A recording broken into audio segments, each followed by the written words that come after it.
Okay, सो इस unit के अंदर बेसिकली बेटा मैं क्या क्या पढ़ूंगा, सबसे पहले तो आपको ये क्लियर हो जाना चाहिए, मैं वेव गाइड के बारे में पढ़ूंगा। हमने वेव के बारे में तो सुना है, हमने पिछली क्लासेस में भी वेव के बारे में पढ़ा कि wave is a disturbance due to the flow of energy.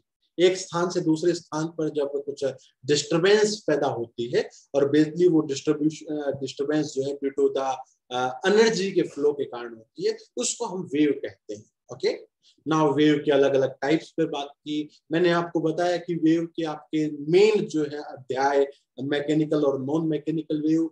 Jin waves को मीडियम की आवश्यकता होती है उनको मैकेनिकल, जिनको मीडियम की आवश्यकता नहीं होती वो आपकी नॉन मैकेनिकल। उदाहरण के रूप में अगर बात करूं तो हम साउंड वेव की बात करते हैं तो वो मैकेनिकल वेव है, और अगर हम एक इलेक्ट्रोमैग्नेटिक वेव की बात करते हैं तो वो आपकी नॉन मैकेनिकल वेव है। Apart from this classification of mechanical and non mechanical, मैंने आपको ये भी बताया था कि वेव आपकी दो प्रकार की होती है, that is the longitudinal as well as transverse wave. अब बेटा मैंने बताया था कि कोई भी जो वेव प्रोपोगेट करती है वो किसी ना किसी वेरिएबल के चेंज की वजह से प्रोपोगेट करती है। अगर पानी में आप पत्थर फेंक के मारते हो तो पानी की हाइट जो है वो बार बार चेंज करती है, हाइट कभी बढ़ती है, हाइट कभी कम होती है। तो एक वेरिएबल है जो बार बार चेंज कर रहा है, वो क्या है बेटा? Height of water. अगर बात करूं मैं साउंड वेव में, तो साउंड वेव में आपसे और मेरे बीच में एयर का प्रेशर चेंज होता है, उस चेंज की वजह से आपके पास जो है लाइट पहुंचती है। तो हमेशा कोई भी जो वेव है वो किसी ना किसी एक वेरिएबल के चेंज की वजह से प्रोपोगेट करेगी। मैंने बात की थी इलेक्ट्रोमैग्नेटिक वेव की, तो इलेक्ट्रोमैग्नेटिक वेव के अंदर बेटा electric field vector and magnetic field vectors क्या करते हैं बेटा? आपके कंटिन्यूअसली क्या करते हैं? चेंज करते हैं। ओके, तो उसके कारण आपकी वेव जो है वो प्रोपोगेट करती है। नाउ मैंने बात की कि जो ये वेरिएबल चेंज कर रहा है, ये अगर डायरेक्शन ऑफ वेव के साथ हो, पैरेलल हो, तो ऐसी वेव को लॉन्गिट्यूडिनल कहेंगे। और अगर ये चेंज जो है वो डायरेक्शन ऑफ वेव के परपेंडिकुलर हो तो ऐसी वेव को हम ट्रांसवर्स वेव कहेंगे। जैसा कि हम इलेक्ट्रोमैग्नेटिक वेव में पढ़ा कि इलेक्ट्रोमैग्नेटिक वेव में electric field vector and magnetic field vector, इन दोनों की जो दिशा है वो प्रोपोगेशन के परपेंडिकुलर होती है, इसीलिए मैंने उनको ट्रांसवर्स वेव की कैटेगरी में डाल दिया। ओके, तो ये हमारा बेसिक सा डिस्कशन था जो आज तक हमने पढ़ा था वेव के बारे में। अब वेव गाइड क्या है? वेव हम पढ़ चुके हैं बेटा, अब इस वेव को हमें प्रोपोगेट करवाना है, ठीक है? और उस प्रोपोगेट उसको एक गाइडेंस के तहत प्रोपोगेट करवाना है। ये नहीं कि मैं उसको बस फ्रीली स्पेस में प्रोपोगेट करवा रहा हूं, मैं एक प्रॉपर गाइडेंस दे रहा हूं। जैसे कि आपने जब +2 कर ली थी तो +2 के बाद आपको गाइड किया गया कि आप एक पाथ में जाओ, बीएससी, एमएससी, पीएचडी, ये वाला एक पाथ है, ये एक गाइड का पाथ है। तो आपको इस दिशा में प्रोपोगेट करवा दिया गया। मींस आप एक वेव थे और आपको एक गाइडेंस दे दी तो आप उस दिशा को प्रोपोगेट करने लगे। तो वेव गाइड क्या है? वेव गाइड बेसिकली हम एक वेव को गाइड करेंगे कि वो प्रोपोगेट करे। अब ये वेव गाइड कई प्रकार से हो सकता है। ये वेव गाइड आपका एक रेक्टेंगुलर वेव गाइड भी हो सकता है, मतलब एक आपका एक रेक्टेंगुलर शेप की आपकी एक गाइड है, उसमें वेव प्रोपोगेट कर रही है। या आपका एक सिलेंड्रिकल शेप होता है कि एक सिलेंडर में आपकी वेव प्रोपोगेट कर रही है ना? जैसे आपकी जो पानी देने वाली जो पाइप होती है वो सिलेंड्रिकल शेप की है, उसके अंदर अगर मैं वेव को प्रोपोगेट करवा दूं तो आप कहोगे कि मैंने वेव को गाइड कर दिया एक प्रॉपर दिशा में, और वो सिलेंड्रिकल मैंने उसको गाइड किया है। अगर मैं कहूं कि एक रेक्टेंगुलर शेप की मैं गाइड ले लेता तो उसको आप रेक्टेंगुलर वेव गाइड कहते हैं। तो वेव गाइड के बारे में हम डिस्कशन को स्टार्ट करते हैं। तो बेसिकली आपका जो वेव गाइड है वो है क्या? वेव गाइड का अर्थ क्या होता है? तो wave guide means, wave guide start करते हैं बेटा आज से। तो वेव गाइड क्या है? A wave guide is a hollow pipe. एक होलो पाइप है। The shape of this pipe is either we can say that rectangular or either is cylindrical. Okay, It is a hollow pipe of infinite length, of infinite extent. क्या क्या कहते हो बेटा? Length. Extent length का आपके पास, infinite length का एक क्या है बेटा? आपके पास एक होलो पाइप है, उसको हम वेव गाइड कहते हैं. Wave guide are of two types. अगर हम बात करें type of wave guide,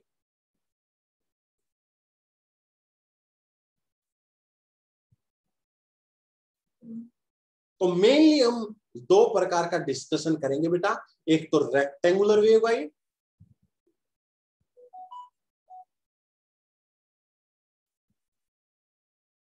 guide, and दूसरा आपका सिलेंड्रिकल वेव गाइड.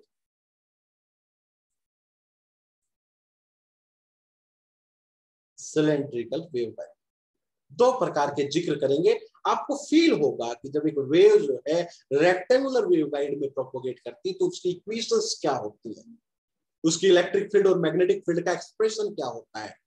जब वो सिलेंड्रिकल वेव गाइड में प्रोपोगेट करेगी तो उसका इलेक्ट्रिक और मैग्नेटिक फील्ड का एक्सप्रेशन क्या होगा. ये सारी चीजें बेटा हमें लास्ट तक पढ़नी है. अब before the starting of this whole thing I assumed something. मैं कुछ पहले से ही अजम्पशन लेकर चलता हूं ताकि हमें जो है उसको समझने में हेल्प हो, वेव गाइड के कॉन्सेप्ट को समझने में हेल्प हो. तो I have assume something. Actually क्या, we are consider we consider the propagation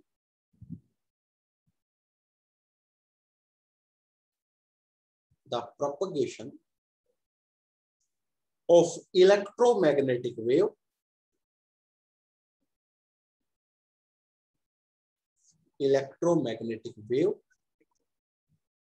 along the hollow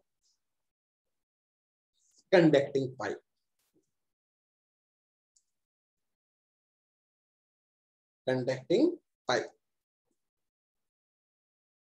Of arbitrary cross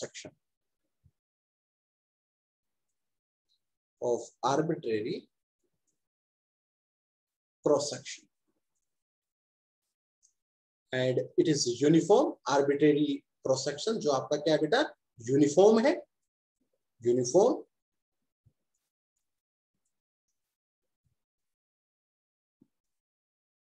along its length.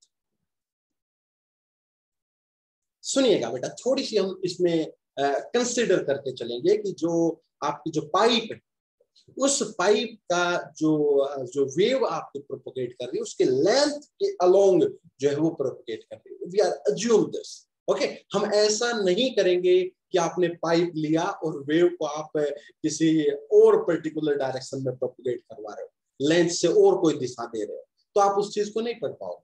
अगर आप उसके लेंथ के अलोंग जो है बेटा वेव को प्रोपोगेट करवाओगे तो ही आप इस वेव गाइड के कॉन्सेप्ट को अच्छे से क्लियर कर पाओगे. तो हम कुछ अजम्पशंस लेकर चलते हैं. तो हम ये सबसे पहले तो कंसीडर करते हैं कि जो वेव प्रोपोगेट करेगी, ये जो आपके होलो कंडक्टिंग पाइप में जो प्रोपोगेट करेगी, जिसका कोई भी क्रॉस सेक्शन होगा वो इसके अलोंग द लेंथ आपकी प्रोपोगेट करेगी. कुछ छोटी छोटी बातें हम अज्यूम करके चलेंगे. जो हमारे जो पाइप है बेटा, ये पाइप जो होलो पाइप में कह रहा हूं जिसको, ये होलो पाइप की जो आपकी बाउंड्रीज है ये एक्चुअली कंडक्टिंग हम अज्यूम करके चलेंगे. We are assume that the hollow pipe is conducting. Okay, तो हम ये आल्सो हम we are assume that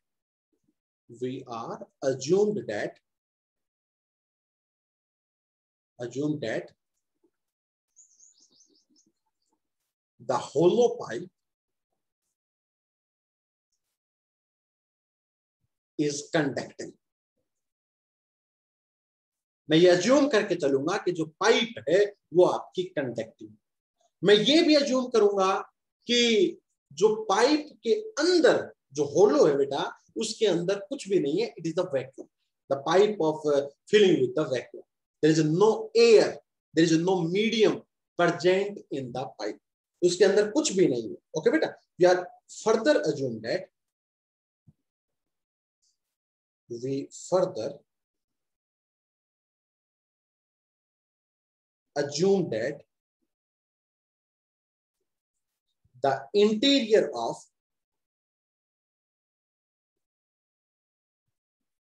waveguide is vacuum. मैं ये भी बात बेटा अज्यूम करके चलूंगा कि जो interior of this wave guide है वो क्या है बेटा, आपका वैक्यूम। मैं इस चीज को भी, इस चीज को भी मैं अज्यूम करके चलूंगा। एक बात और, जनरली बेटा मैं ये अज्यूम करूंगा कि जो ये पाइप है, इस पाइप की जो लेंथ है ये अलोंग द जेड एक्सिस है। मैं ये भी चीज को अज्यूम करूंगा। क्या अज्यूम करूंगा मैं? We are generally assume that, we are generally assumed that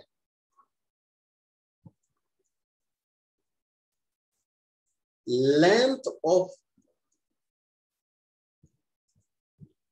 waveguide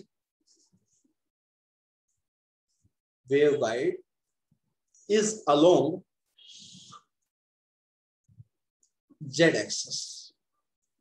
मैं मान के चलूंगा कि जो वेव गाइड है इसकी जो लेंथ है बेटा ये किधर है बताओ, अलोंग द जेड एक्सिस। ये कुछ बातें हैं जो मैं मान के चलूंगा तो मेरे को फ्यूचर में कोई दिक्कत नहीं आएगी। क्या मान के चलूंगा कि जो आपकी पाइप है, whatever be the shape of this pipe, this is the pipe, इसकी जो शेप है वो मैं नहीं बताता अभी। देखो मैंने इसकी शेप इस तरीके से अजीब सी कर दी ना बेटा, ना ये रेक्टेंगल है ना ये सर्कुलर है, तो मैं शेप की बात नहीं कर रहा फिलहाल। मैं ये अज्यूम करके चलूंगा कि this wave is along Z axis. तो इसका जो परपेंडिकुलर आपका जो ट्रांसवर्स पार्ट आ गया वो क्या आ गया बेटा, एक्स वाई पार्ट आ गया, है ना। और जो आपका लॉन्गिट्यूडनल पार्ट आ गया वो क्या आ गया, अलोंग द जेड एक्सिस आ गया। क्लियर? तो we are also assume that the length of this waveguide is along Z axis. मैं ये बात भी मान के चलूंगा। तो मैंने कुछ चीजों को मान के चला जिन कॉन्सेप्ट्स को हम यूज करेंगे। क्या क्या कॉन्सेप्ट माना बेटा? कि length is along the Z axis, ये जो आपका वेव गाइड होगी ये आपकी कंडक्टिंग होगी, दिस इज कंडक्टिंग, और इसके बीच में कुछ भी प्रेजेंट नहीं होगा, बिल्कुल क्या होगा आपका, वैक्यूम होगा। और थ्रू आउट आपका जो एरिया है वो आपका यूनिफॉर्म रहेगा, uniform cross section through out आपका, जो through out uniform cross section, cross section through out, जो स्टार्टिंग में लिया वही आपका अंत तक जो है यूनिफॉर्म क्रॉस सेक्शन आपका रहेगा। क्लियर? तो ये चीजें मैं मान के चल रहा हूं। अब मैं एक वेव लूंगा और उस वेव को इसके अंदर प्रोपगेट करवाऊंगा और देखूंगा इस वेव के इलेक्ट्रिक फील्ड वेक्टर और मैग्नेटिक फील्ड वेक्टर किस तरीके से आपके क्या करना है बेटा, चेंज करना। ओके, तो क्या आपको बेटा यहाँ तक अजम्पशंस और बातें समझ में आ गई? Wave guide is just a hollow pipe of infinite extent. It is of two types, that is the rectangular waveguide और cylindrical waveguide। ये हम इस तरीके से लेंगे कि सरफेस कंडक्टिंग होगी, बीच में वैक्यूम होगा, अलोंग जेड एक्सिस इसकी लेंथ होगी और यूनिफॉर्म क्रॉस सेक्शन होगा। जो आपने स्टार्टिंग में लिया वही आपका एंड में क्रॉस सेक्शन मिलेगा। ये नहीं कि आपका क्रॉस सेक्शन जो है वो अप एंड डाउन कर रहा है। बताओ बेटा, क्या आपको ये चीज क्लियर हुई? हाँ जी बताओ please. Yes sir. Okay, now let's start the discussion. अब एक्चुअली हम डिस्कशन को स्टार्ट करते हैं। हम जानते हैं इस इलेक्ट्रोमैग्नेटिक वेव को इसके अंदर प्रोपगेट करवाना है, वी ऑल नो दैट। लेकिन इस इलेक्ट्रोमैग्नेटिक वेव की इक्वेशन क्या होती है, इस इलेक्ट्रोमैग्नेटिक वेव को हम किस तरीके से रिप्रेजेंट करते हैं, थोड़ा सा पहले ये काम हम कर लेते हैं। तो क्या करते हैं, हम जानते हैं इलेक्ट्रोमैग्नेटिक वेव के बारे में, ईएम वेव के बारे में हम अच्छी तरीके से जानते हैं। ईएम वेव, ईएम वेव का मतलब क्या बताया था मैंने, इलेक्ट्रोमैग्नेटिक वेव, इलेक्ट्रोमैग्नेटिक वेव। तो सबसे पहले मैं एक बार इलेक्ट्रोमैग्नेटिक वेव में क्या होता है बेटा, इसमें वेरी करती है, very electric field vector, field vector and magnetic field vector,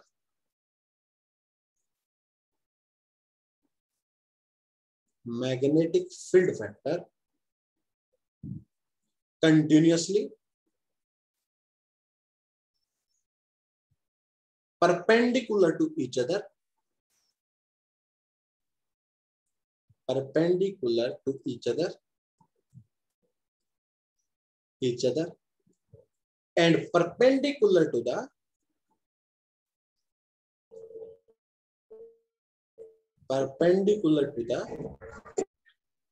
direction of wave propagation. Direction of wave propagation.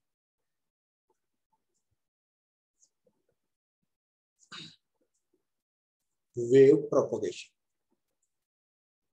हम अच्छी तरीके से इस चीज को जानते हैं, जो हमने काफी बार स्टडी किया है। मींस इस तरीके से आपकी अगर वेव प्रोपगेट करेगी, अब जर्नली बेटा हमने वेव को किधर लिया है बताओ जल्दी से, along the Z axis, the propagation is along the Z axis. So आपके जो इलेक्ट्रिक फील्ड वेक्टर्स है ये परपेंडिकुलरली आपके वाइब्रेट करेंगे। तो अगर इधर इलेक्ट्रिक फील्ड वेक्टर है तो इस एक्सिस पर आपके क्या होगा बेटा, मैग्नेटिक फील्ड वेक्टर्स होंगे। तो ये हम अच्छी तरीके से जानते हैं, ये एक ईएम वेव और ये आपका प्रोपगेशन वेक्टर, इधर आपकी वेव प्रोपगेट कर रही है। ये चीज हम अच्छी तरीके से जानते हैं। नाउ ये जो इलेक्ट्रिक फील्ड और मैग्नेटिक फील्ड है बेटा, इसकी इक्वेशंस क्या होंगी। देखो ये कंटिन्यूअसली एक वेव की तरह प्रोपगेट कर रही है, तो it must be hold a wave equation. तो first of all let's find the wave equation of this electric field and magnetic field, then we continue our discussion. तो हम क्या मानते हैं बेटा, let's conclude this, this electric field and magnetic field having क्या बेटा, having a wave equation, एक wave equation की तरह आपका propagate, having a wave equation, क्योंकि ये वेव की तरह प्रोपोगेट कर रही है तो इसकी कुछ इक्वेशंस होगी, है ना। तो इस इलेक्ट्रिक फील्ड और मैग्नेटिक फील्ड की सबसे पहले हम वेव इक्वेशन को निकालेंगे, having wave equation। So first we find the equation of electric field and magnetic field, because beta once we get the electric field and magnetic field equation, उसका हम solution solve करेंगे, और जब solution हमें मिलेगा तो सॉल्यूशन से ही हम बात करेंगे कि वो जब अंदर प्रोपोगेट करेगी तो उसका सॉल्यूशन किस तरीके से वेरी करेगा। तो हमें पता है कि इलेक्ट्रिक फील्ड और ईएम वेव के अंदर जो इलेक्ट्रिक फील्ड और मैग्नेटिक फील्ड है ये एक वेव की तरह प्रोपगेट कर रही है। तो first of all we find the equation of electric field and magnetic field, then क्या करेंगे, देन फाइंड द सॉल्यूशन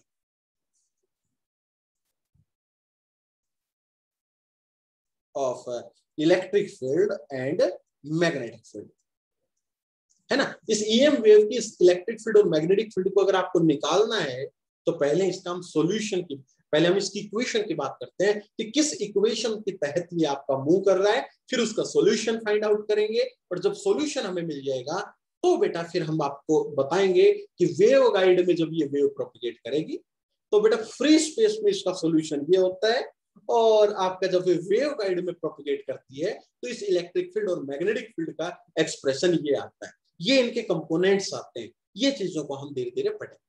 ये एक्चुअली कॉमन डिस्कशन है, ये वेव गाइड का कॉमन डिस्कशन है। आपको पेपर में पूछा जा सकता है कि रेक्टेंगुलर वेव गाइड एक्सप्लेन करो, तो सबसे पहले आपको एक कॉमन डिस्कशन को कंप्लीट करना है, then we reach to the rectangular wave guide. तो ये कॉमन डिस्कशन तो आपका चलेगा। अब एक्चुअली सबसे पहला मुद्दा है मेरा, मैं इस इलेक्ट्रिक फील्ड और मैग्नेटिक फील्ड की वेव इक्वेशन निकालूं, है ना। तो ये वेव इक्वेशन कैसे निकालोगे, तो let's find the equation of electric field vector and magnetic field vector। आपकी बुक्स में डायरेक्ट लिख रखी है कि ये वेव इक्वेशन को होल्ड करते हैं, हम थोड़ा सा उसको प्रूफ कर लेते हैं, अच्छा लगेगा।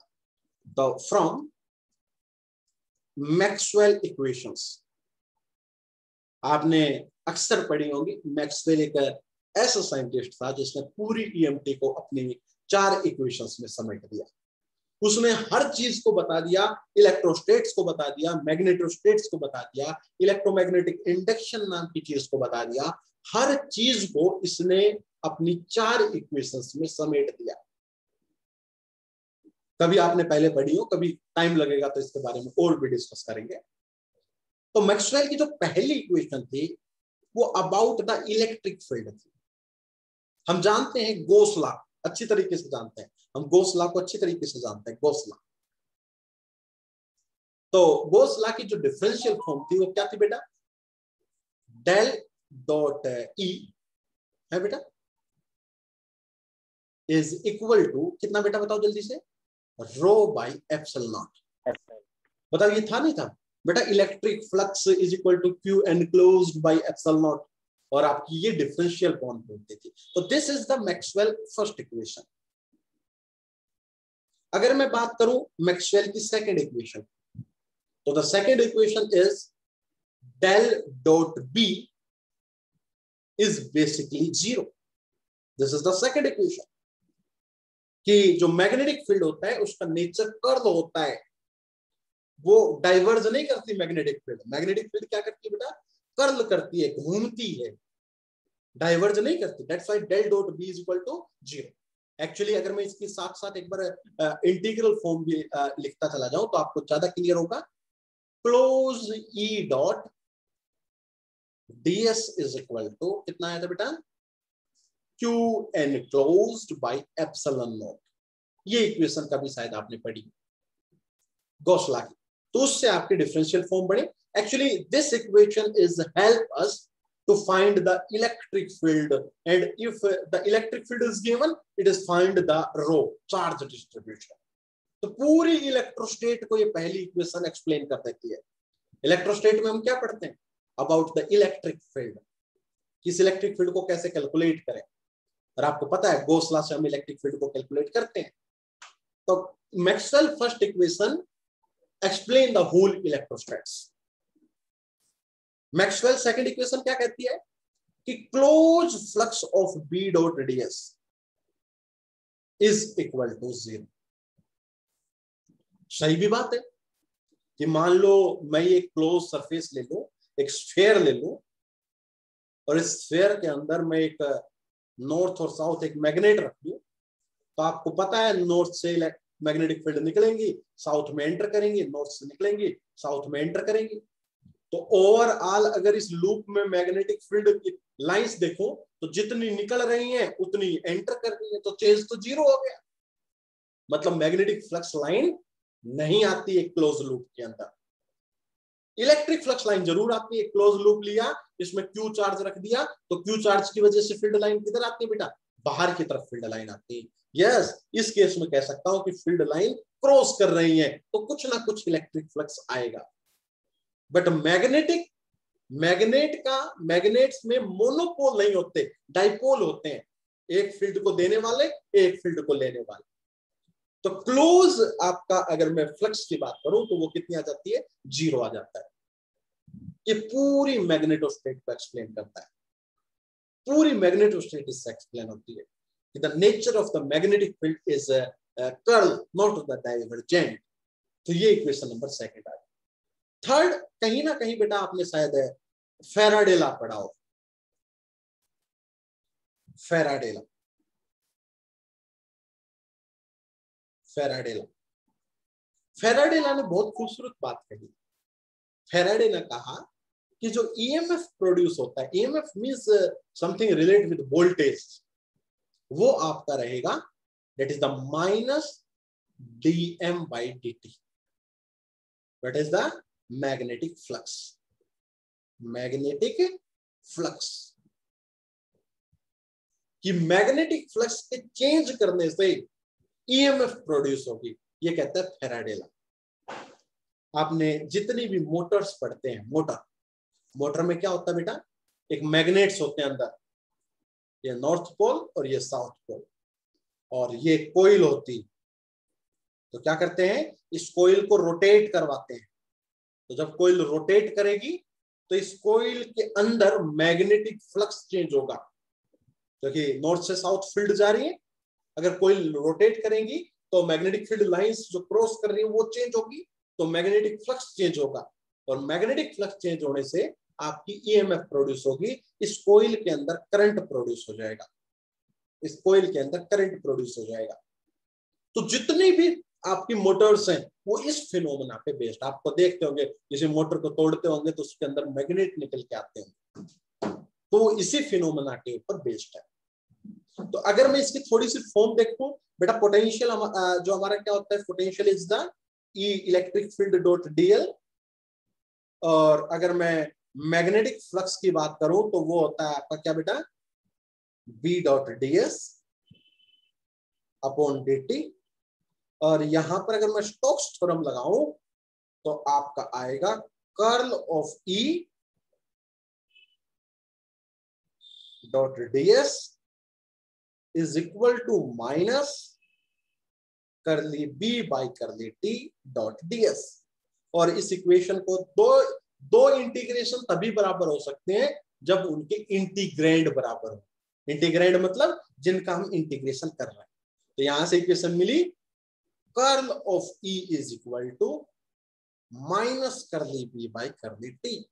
This is my famous third equation, this is the third Maxwell equation, कि मैग्नेटिक फील्ड में चेंज करने से इलेक्ट्रिक फील्ड प्रोड्यूस होगी। वेरी इंपॉर्टेंट कॉन्सेप्ट, कि मैग्नेटिक फील्ड में चेंज करने से आपकी क्या प्रोड्यूस होगी बेटा, बताओ जल्दी से, इलेक्ट्रिक फील्ड प्रोड्यूस होगी। This is the equation number third. ये पूरे इलेक्ट्रोमैग्नेटिक इंडक्शन को एक्सप्लेन कर दिया। पहली इक्वेशन में पूरी इलेक्ट्रोस्टेट को एक्सप्लेन कर दिया, दूसरी इक्वेशन में मैग्नेटोस्टेट को एक्सप्लेन कर दिया, तीसरी इक्वेशन ने पूरे इलेक्ट्रोमैग्नेटिक इंडक्शन वाले फिनोमेना को एक्सप्लेन कर दिया। और फिर किसी ने दिमाग लगाया कि अगर मैग्नेटिक फील्ड के चेंज के कारण इलेक्ट्रिक फील्ड प्रोड्यूस होती है तो पक्का इलेक्ट्रिक फील्ड के चेंज होने के कारण मैग्नेटिक फील्ड भी प्रोड्यूस होगी।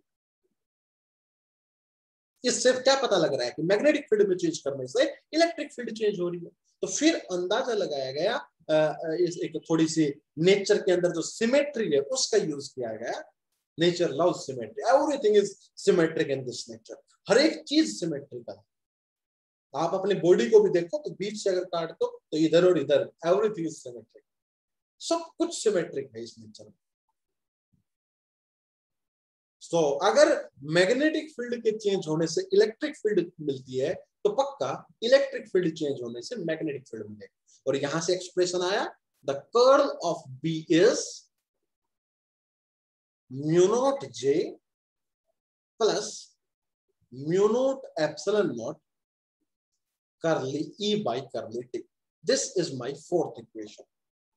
So we get the four beautiful equations. And ये चार इक्वेशंस आपकी पूरे इलेक्ट्रोस्टेट, मैग्नेटोस्टेट, इलेक्ट्रोमैग्नेटिक इंडक्शन हर चीज को एक्सप्लेन कर देते हैं। These are the four equations, very important equations. Okay बेटा, बताओ बात समझ में आई मेरी? हाँ जी। इन इक्वेशंस की हेल्प से अब मैं इलेक्ट्रिक फील्ड वेक्टर और मैग्नेटिक फील्ड वेक्टर की इक्वेशंस को निकाल सकता हूं। नाउ एक स्पेशल केस पढ़ता हूं, स्पेशल केस।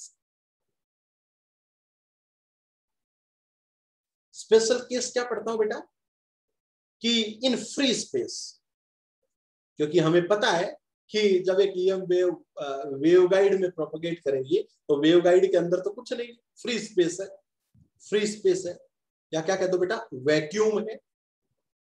वेव गाइड के अंदर क्या है, फ्री स्पेस है या फिर क्या है, वैक्यूम। तो फ्री स्पेस या वैक्यूम क्या होता है बेटा, जहां पर कोई चार्ज ना हो, रो जीरो हो, या फिर जहां पर बेटा करंट जीरो हो, वो तो फ्री स्पेस होता है। जहां पर कुछ भी ना हो, रो जीरो हो, जे जीरो हो। तो अगर रो और जे जीरो होगा तो बताओ मेरी पहली इक्वेशन क्या बन गई बेटा, बताओ कोई जल्दी से।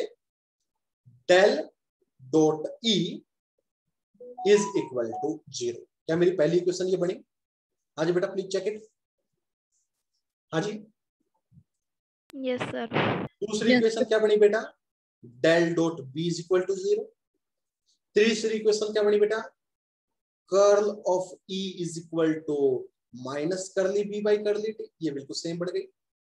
और थर्ड इक्वेशन के बाद फोर्थ इक्वेशन आपकी बनी curl of B is equal to कितना बेटा बताओ जल्दी से, म्यू नॉट जे, जे की वैल्यू 0, तो म्यू नॉट एप्सिलॉन नॉट करली, बताओ बेटा जल्दी से, हाँ जी, ई बाई करली टी। ये आपकी चौथी इक्वेशन बन गई। देखो बेटा चौथी इक्वेशन में आपने जे की वैल्यू को 0 कर दिया, तो यही तो इक्वेशन बनी। तो ये 4 इक्वेशंस आपकी बन चुकी हैं इन फ्री स्पेस का वैक्यूम के अंदर, और इन इक्वेशंस की हेल्प से अब हम आगे का कार्य करें। बताओ बेटा क्या आपको यहाँ तक क्लियर है चीजें? हाँ जी बेटा बताओ प्लीज। Yes sir. किसी बच्चे को कोई अगर दिक्कत हो तो आप प्लीज बेटा पूछ लेना, घबराना नहीं है बिल्कुल। बताओ क्या आपको यहाँ तक समझ में आ गया बेटा सारा काम? हाँ जी चले आगे थोड़ा सा। Okay now now now now अब बेटा अगर मैं बात करूं कि इस इक्वेशन का थोड़ा सा प्रूफ की बात करूं, मैं इक्वेशन नंबर 3 लेता हूं, उस 3 से काम करता हूं। क्या करता हूं? Taking the curl of equation 3। Equation 3 क्या है बेटा? Curl of E is equal to minus curly B by curly t. तो अगर इस इक्वेशन का कर्ल लोगे तो क्या आएगा बेटा? देखो curl of E is equal to minus curly by curly t curl of B. बताओ बेटा ये चीज आएगी नहीं आएगी? हाँ जी प्लीज बताओ बेटा। Yes sir. Now the identity of curl of E is क्या होती है बेटा? बताओ कोई बच्चा पता है किसी को? क्या? ग्रेडियंट ऑफ डाइवर्जेंस ऑफ ई। क्या बेटा बताओ जल्दी से, ये क्या चीज रिप्रेजेंट करती है? Gradient of divergence of E minus del square E. कहोगे डेल स्क्वायर क्या है? Del square is the we can say that operator, जो क्या है बेटा? Curly square by curly X square plus curly square by curly Y square plus curly square by curly Z square. ये del square operator होता है, Laplace operator होता है। ठीक है बेटा? तो ये कर्ल ऑफ कर्ल का फार्मूला इस तरीके से होता है, gradient of divergence of E minus del square is equal to minus curly by curly t. जल्दी से बताओ बेटा कर्ल ऑफ बी कितना है फ्रॉम इक्वेशन 4? हाँ जी फ्रॉम इक्वेशन 4 कितना है ये? म्यू नॉट एप्सिलॉन नॉट, बताओ बेटा, करली ई बाई करली टी। बताओ ये आया नहीं आया? हाँ जी। So now from equation number first, पहली इक्वेशन से बेटा डाइवर्जेंस ऑफ ई कितना है आपको बताओ जल्दी से? 0। अरे बताओ ना ये चीज कहां से आई बेटा? ये चीज फ्रॉम इक्वेशन 1। और ये चीज बेटा हमने कहां से प्रूव की है बताओ? From equation 4। बताओ बेटा अभी अभी हमने वैक्यूम के अंदर इक्वेशन से लिखी, तो इक्वेशन 1 डेल डॉट ई कितना करता है? 0। तो इक्वेशन क्या बच गई बेटा? Minus del square E is equal to minus mu naught epsilon naught curly square by curly T square into E. अगर थोड़ा और सुंदर तरीके से लिखूं तो del square E minus mu naught epsilon naught curly square E by curly T square is equal to 0। ये मेरी एक ब्यूटीफुल इक्वेशन आ जाएगी। बताओ बेटा क्या आपने इलेक्ट्रिक फील्ड की इक्वेशन लिख ली? बताओ बेटा प्लीज। हाँ जी यस सर। यही तो मोटिव था मेरा, पहले मैं इक्वेशन निकालूंगा फिर इस इक्वेशन का सॉल्यूशन निकालूंगा। सिमिलरली बेटा एक मैग्नेटिक फील्ड की इक्वेशन और लिखते हैं, तो taking the curl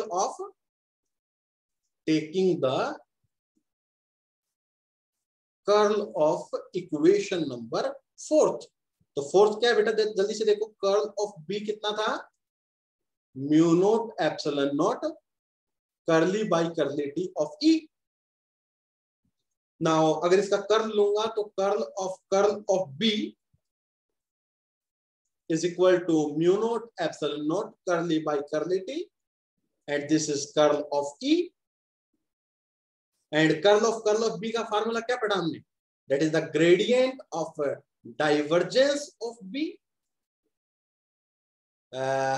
minus del square B is equal to mu naught epsilon naught curly by curly t, और बेटा डेल क्रॉस ई अभी अभी हमने पढ़ा कितना आया था हमारा? Minus curly by curly t of B. ये हमने कहां से निकाला? इक्वेशन नंबर 3 से। बताओ बेटा। सो डाइवर्जेंस ऑफ बी कितना है? 0 है ना, फ्रॉम इक्वेशन 2। तो what will we get? Minus del square B is equal to minus mu naught epsilon naught curly square b by curly t square. So finally we get del square b minus mu naught epsilon naught curly square b by curly t square. So this is another beautiful equation of a magnetic field.